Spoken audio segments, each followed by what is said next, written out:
আমার এই মক্কেল এই আবুল মিয়ার নামে মালবাটা কেন দিয়েছে? তারা এক সময় ক্লোজ ফ্রেন্ড ছিল। হঠাৎ করে এই বেটা আবুল মিয়া বিবাহ বন্ধনে আবদ্ধ হয়ে গেছে আমার কি মক্কেলকে রেখে। এটা কি?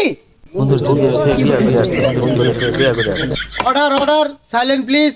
মাই লর্ড, আমার প্রতিপক্ষ উকিলে মনে গুড়া খিরমি হইছে, না হইলে এই ভিত্তিহীন প্রশ্ন আমার মক্কেলকে করতে পারে না। অবজেকশন মাই লর্ড, আমি এই আবুল মিয়াকে কিছু প্রশ্ন করতে চাই। আচ্ছা, উনি কি আপনার ক্লোজ ফ্রেন্ড না? হ্যাঁ। তাহলে উনাকে রেখে বিয়াটা কেন করলেন? আচ্ছা, এইটা নিয়ে কোন ধরনের কথা কইলেন? আমার বিয়ার বয়স হয়েছে, আমি বিয়ে হরতাম না। এই ভাই বাপ চুপ, কথা কি আছিল? তুই আর আমি একলা দেবি হারাম, তুই আমার দেবি আসছস, তোর ক্ষমা নাই। মাই লর্ড, জনাব সোনামদ্দি আর আমার মক্কেল ক্লোজ ফ্রেন্ড আছেন বালা কথা, কিন্তু জনাব সোনামদ্দি প্রত্যেক শুক্রবারে তার বাড়িতে গরু গোশত রান্না খা, কিন্তু দুঃখের সাথে বলতে হয় আমার মক্কেলকে এক ডুবাও দেয় না।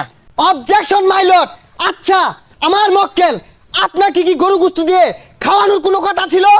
ছিল না। আমার মক্কেল অসহায় দরিদ্র, যিনি নিজে এক পা গরু গোশত কিনা খাবে না, ওই দিন এক পা গরু গোশত আনছে। তার পরিবারের 22 জন সদস্য, আমার কাছে সলিড প্রমাণ আছে। এই যে জজ সাহেব।